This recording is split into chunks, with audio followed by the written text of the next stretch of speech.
మృగాచరణం శ్రీ సుబ్రహ్మణ్య పంచరత్నం. షడాననం చందనలేబితాంగం మహోరసం దివ్యమయూరవాహనం రుద్రస్య శూనుం సురలోకనాథం బ్రహ్మణ్యదేవం శరణం ప్రపద్యే.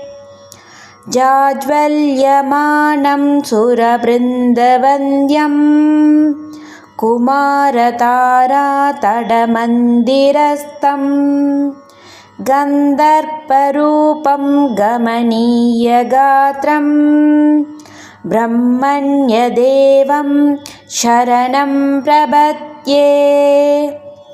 దివి షట్భుజం ద్వాదశ దివ్యనేత్రం త్రయీధనుం శూలమశిం తదానం శేషావతారం గమనీయరూపం బ్రహ్మణ్యదేవం శరణం ప్రపద్యే.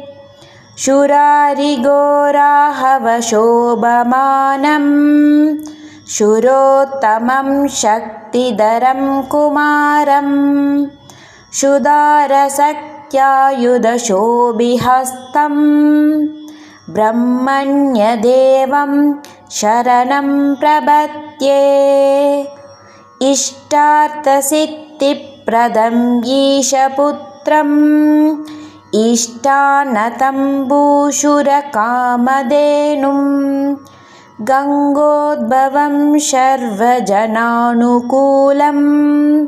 బ్రహ్మణ్యదేవం శరణం ప్రపద్యే.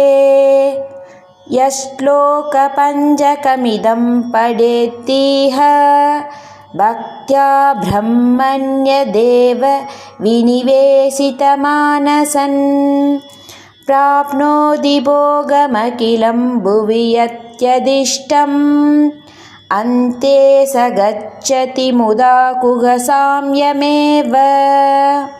ఇది శ్రీ సుబ్రహ్మణ్య పంచరత్నం సంపూర్ణం.